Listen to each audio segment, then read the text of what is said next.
कि तोहरा के राखब सजना पलकन की छाव में कि तोहरा के राखब सजना पलकन की छाव में जोड़ ले बानी तो नाव अपना नाव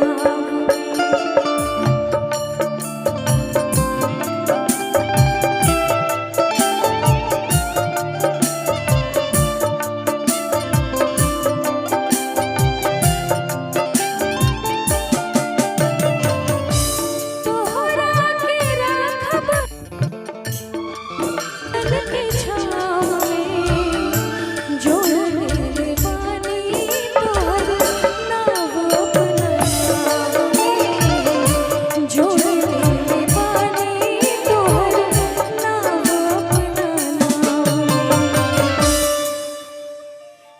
जैसे काहे देखता रहो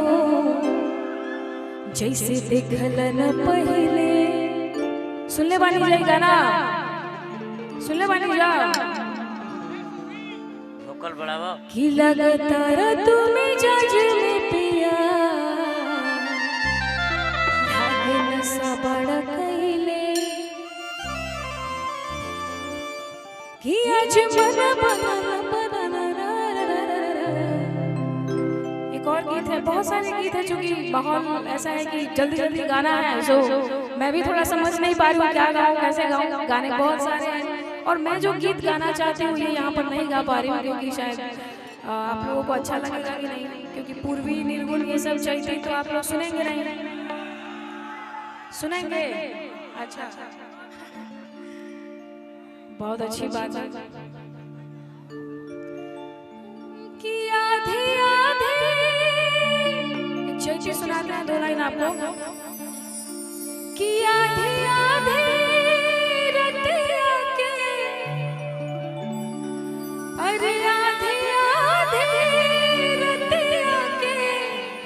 अरे कुहू के कोयलिया राम बेरनिया भइले ना मोरा आँखिया के निंदिया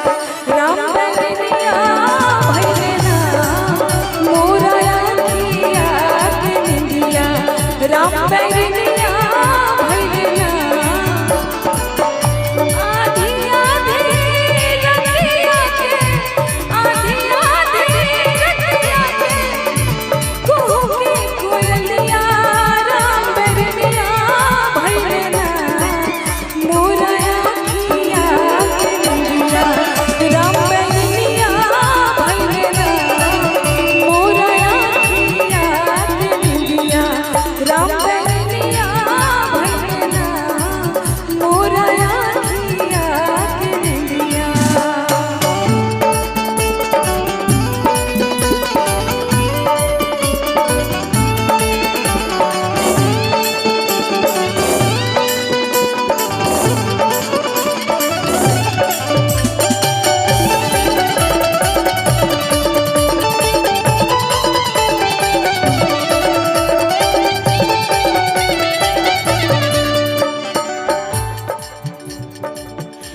पिया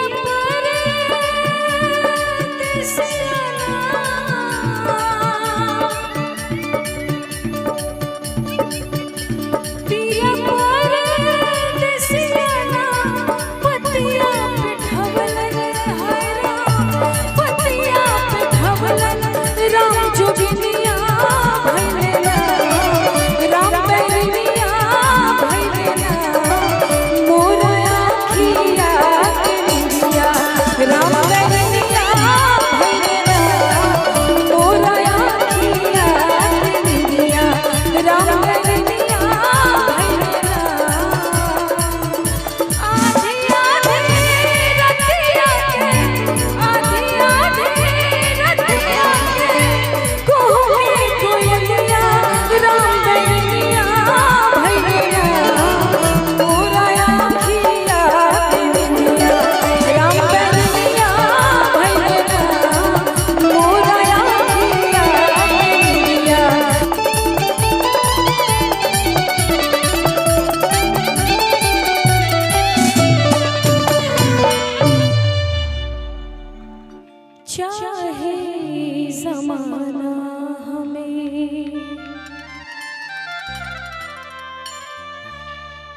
जियते मुआ दे एक रोज बढ़हन चाहे कौनो सजा दे मंजूर हमरा बा भले मौत होई जियते जुदा ना कर सकेला कोई दुनिया से दिल के पतिया हम ता कहिले। आप लोगों के लिए ये लाइन है कि हम तोहरा बिन जी ना सकीले। हम आपके बिना जी नहीं सकते क्योंकि हम आपसे ही हैं। हमारा जो कुछ भी है वो आप सबकी बदौलत है, ईश्वर के आशीर्वाद से, अपने माता पिता गुरुजनों के आशीर्वाद से हैं। बहुत सारे गीत हैं, दो लाइन आपको सुनाती हूँ।